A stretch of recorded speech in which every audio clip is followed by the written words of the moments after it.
Hello বন্ধুরা, welcome back my channel with another blog. চলে এসেছি নতুন ভিডিও নিয়ে। সেদিন ভোরবেলা ঘুম থেকে উঠেছিলাম, কারণ সেদিন ছিল মহালয়া। দিনটা ছিল চৌঠা আশ্বিন, 21শে সেপ্টেম্বর।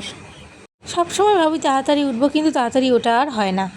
মা আগে উঠে পড়েছিল, তাই আমাদের ডেকে দিয়েছে। তখন 5টা 10, 15 মতো বাজে, তখন উঠেছি। তখন সবেমাত্র মহালয়া শুরু হয়েছে।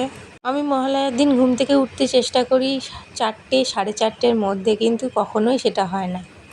আর এই যে বাইরেটা দেখো, 5টা বাজে, তখন সবে একটু আলো ফুটেছে।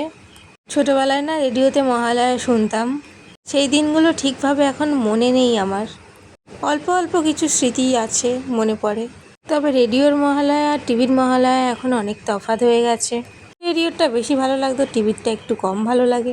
টিভিতে এক একটা চ্যানেলে এক এক রকম মহালয়া, তারপরে মাঝখানে করে বিজ্ঞাপন। কোনটা ছেড়ে যে কোনটা দেখবো কিছু বুঝতেই পারছি না।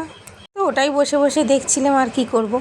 তারপরে দেখলাম ভাই মহালয়া দেখবে বলে এই ঘরে চলে এসছে। আর আমার বোনেরা তো কালকে রাতে জেদ করে এখানে ঘুমিয়েছিল মহালয়া দেখবে বলে।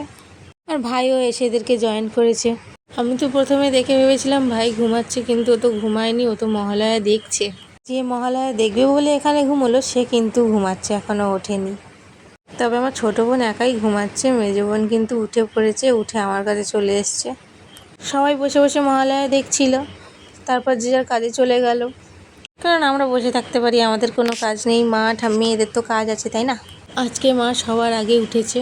এখন তো আর মহালয়া তেমনভাবে হয় না, তবে মাঝখানে মাঝখানে চণ্ডীপাঠ হচ্ছিল, সেই সময় গা কাঁটা দিয়ে উঠছিল। তারপর আর কি দেখতে দেখতে 1টা ঘন্টা কেটে গেল, মহালয়া শেষ হয়ে গেল। তারপর আমি বাইরে থেকে চণ্ডীপাঠের আওয়াজ পাচ্ছিলাম, বাইরে গিয়ে দেখলাম বাবা চণ্ডীপাঠ করছে। चंडिका हृदयन्नापि च सरेत् सततं नरः हृदयं हृदं कामवप्नोति हृदि देवी सदा वसेत् अग्रतो।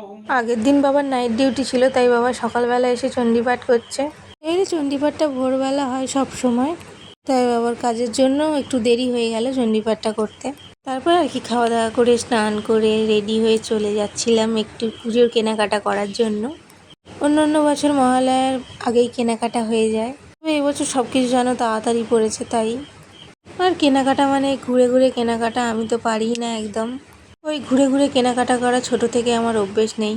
এই দোকানটা হলো আমার বাবার বন্ধুর দোকান, তাই আমরা যা কিনি সব এখান থেকেই কিনি।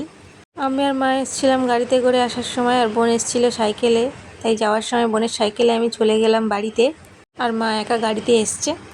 তো তারপর বাড়িতে আসার পর আমার আর মনেই ছিল না যে ব্লগটা শেষ করা হয়নি। বাড়িতে এসে খাওয়া দাওয়া করে ঘুম থেকে উঠে মনে পড়েছিল কি কি কেনাকাটা করেছি, যখন পড়বো তখন দেখাবো, এখন নয়। তো চলো আজকের ভিডিও এই পর্যন্তই, দেখা হবে পরের কোনো ভিডিওতে।